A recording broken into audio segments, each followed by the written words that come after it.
Latino Rebels Radio Labor Day weekend, September 4th, 2016. Julio Ricardo Varela, Julito 77 here, coming to you live from the East Coast. Marco Gutierrez. We asked Marco to come back on, and he's gone from California. In the last 36, 48 hours, I think everyone in the Latino media space is talking about him, as well as like CNN, right, like everybody. So, I mean, obviously the reaction has been pretty visceral against you. The reaction has been great. It's been very successful. I think that we have breaking record with this comment, whether it's going to be like you said, the wrong reason or the right reason. You don't really know. Just Donald Trump said there's not such thing as too much exposure. So we just need to see where this lands and how we're gonna assess the result of this. Okay, so you're feeling like everything's cool then? Well, yeah. Why wouldn't it be cool? I have my cousins from Mexico are calling me because they saw me on TV in Mexico City and my little ranchito. So it's a great thing. I think that the winner here is the Hispanics because Latinos we're uniting on this hashtag and it's a great thing. I think that's ultimately our goal. Your service to the community with your radio is to make a platform. I'm being sort of like a scapegoat here, but to bring these problems to the table and then talk about them. So what do you mean it's a good? Why do you think this is a good thing? Why is this hashtag a good thing in your eyes? Well, the thing is, I didn't say anything wrong. I used a very poor choice of words to describe the unlawfulness of illegal immigration and how unfair it is for a lot of us to have taco trucks, to have a flea market style commerce when we could be doing licensed work, and it could be available to everybody, whether they're legal or illegal.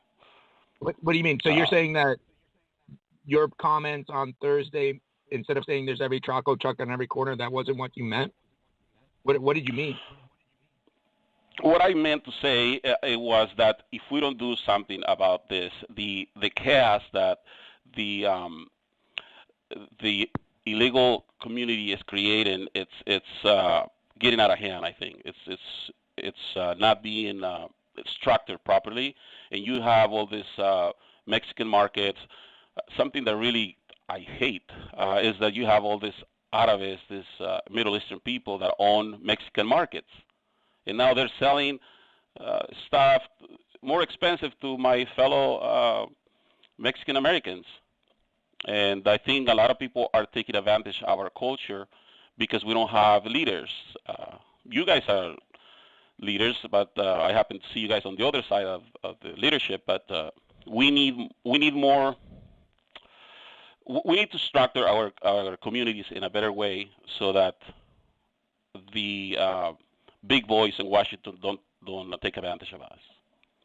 So you think they're not taking? You think people take advantage of Latinos, and why and how? So. Now, can you give us an example? I mean, wouldn't it? Well, give me an example. You give me an example. I believe that the left has kidnapped our communities, and they have sort of made this illusion that we have a choice, but really.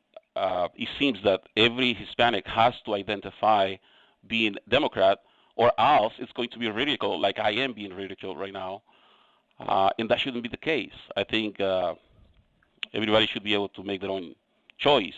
It's a constitutional right to have your own political views. And unfortunately, instead of talking about the talking points of what's going on with the campaign right now with Hillary or Mr. Trump, we're talking about taco trucks, and I think it's unfair, but hey, that's what sells, I guess. But you're the one who raised. But here's the thing: that you like the suggestion you make that the dominant culture of Mexicans and Latinos would take over the United States. It seems like you're saying that's a bad thing. You know what I'm saying? CNN concur with me. We are a dominant culture, and the studies show that. Like I said, I have 6 kids. In 3 generations more, if my kids have 6 kids, there'll be 280 million more Hispanics. Margo, you're a good guy. I mean, I do think there's a little bit of the internet can be cruel, and I do have a couple other questions, but sticking to the point, you're sticking to your words. You're not changing your views. Am I reading that or? No, I'm not changing my word. No. I used a poor choice of words to describe the chaos that we are living as Hispanics in this country right now. And you have a subculture. I have friends that have been here for 30 years and they don't speak English. They don't want to integrate. They don't feel the need. They have felt complicit. What do you mean by integrating? I mean, isn't there an argument to say that what people bring and, whether it's taco trucks on every corner or whatever, that's good for America? What do you mean by integrate? Integrating, I mean that it's unfair that we raise our kids and we tell them to go to school and get good grades and be a professional. And then me, as a Hispanic, I don't want to take the time to learn that I can drink and drive. I don't want to learn that my kid would love for me to continue the path for to have the American dream. Okay, I don't know what you mean. Well, there is a lot of people here that have not integrated because they don't feel the need. For example, my dad. My dad has been renewing his green card for the last three cycles, I believe. It's like you have it for 10 years. Okay. A lot of people do not want to cross the border. That border, I think the problem with the wall is that's psychological, that when you tell us that you're building a wall, I, as a Hispanic, have to say I'm on this side. And now my dreams, mis sueños guajiros de tener un ranchito en Mexico, they're sort of gone because now I need to see that I'm here in America and I need to abide by this new set of dreams and hopes. And the way I think that the left takes advantage of our communities is they prey on our fears and our insecurities. And if you look at the study that they did about Hispanics, where they see they did a study in how we're loyal and entire families use the same brands. Like, for example, if my mom used to use Pinol in Mexico, when she came here, she looked for the Pinol. So the DNC is looking at us as that. And when you look at somebody as a product, you don't intend to serve those people. Mm-hmm. Okay.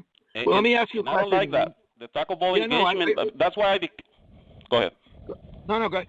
Well, you mentioned your father and you mentioned your father's status. And I'm going to have to ask a couple of difficult questions because obviously we've gotten a lot of questions, and I have two specifically, if you don't mind. One has to do with the fact that you just mentioned that your dad has green card status. Did you guys benefit from the Reagan program at all? I did.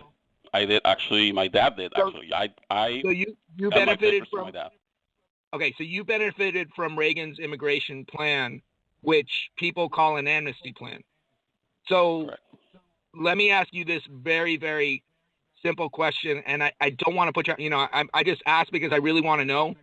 If you benefited from Reagan's plan, why is Trump's no amnesty? Now you're supporting a Trump no amnesty plan. Like why? Well, for one, it's different times, different problems, different solutions. Now, there was about 4 million people that got amnesty and that got the opportunity to become citizens of this country. And out of those 4 million, I think I'm the only one that's advocating for the Republican Party. So obviously, it was a very, very bad. I don't think it was calculated correctly. And right now, you have a 10-step program to fix the mess that we're in. And instead looking at the first step, which is securing the border, getting some control to what's going on, everybody's looking at the 10th step when people are going to be deported. People are being deported right now. As we speak, people are being deported to South America, to very inhumane conditions, and nobody talks about that. No, we do. No, but Margo, we do. Okay, Latino Rebels does. So I can't speak to other outlets, but this is the problem that we have with the Latinos for Trump movement a little bit, is that you guys assume that we are just this leftist, in the corner. We're not being critical about the Obama administration, deportation, and that's kind of where we lose the dialogue. But to go back to the fact that you are a beneficiary of a Reagan amnesty plan, and you are now supporting a Republican candidate that is not for amnesty, don't you see why people might see you as being a hypocrite right now? Yes, but I shouldn't be punished for what my political views are right now. I didn't ask for that program to be. I didn't ask to come to the United States. My dad said we're moving. We're bringing you. I was without my mom and dad for 4 years while we got approved for this, and we came here to meet them. They were working in the fields. And let me make a good announcement about the Latinos for Trump. I was born and raised in Mexico, and I think out of the pack, I'm like the only one that thinks a little bit different. In fact, with all this hashtag, you think very different. If you're saying that you benefited from Reagan's amnesty plan and now pursuing a Republican candidate that is basically, to be honest with you, would not have given a status to your father if he was. What makes you think that Hillary Clinton would have?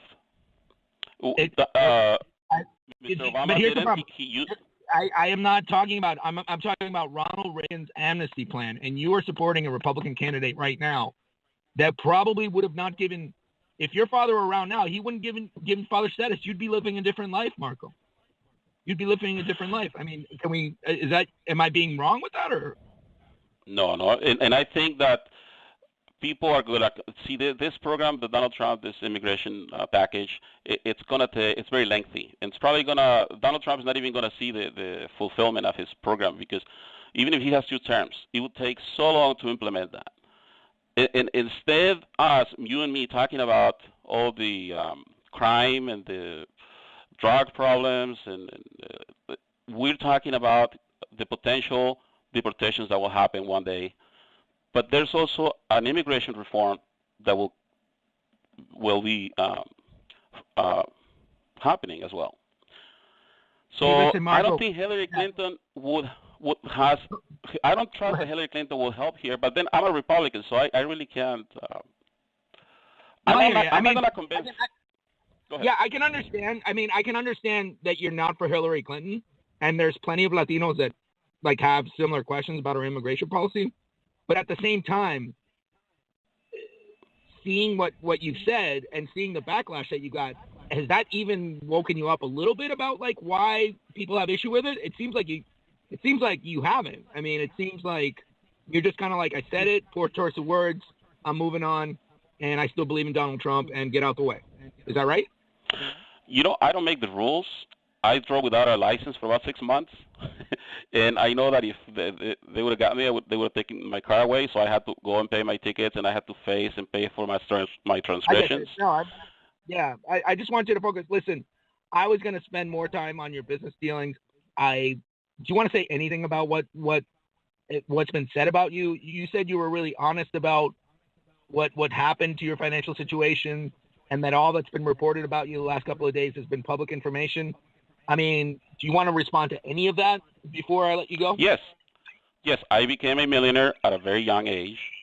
I wasn't properly introduced into this culture. I was full of arrogance and false pride, like a lot of first generation immigrants are sometimes when they make it to the top. And then the recession didn't help, and I went bankrupt, and I ended up in rehabilitation. I came myself out of that, and I have found a great way of life, a very authentic way of life. And I thank you for the opportunity here, but I can't say that I'm not going to vote for Donald Trump just based on one particular futuristic situation here. What if that we're talking about. And as far as Latinos for Trump, let me tell you something else.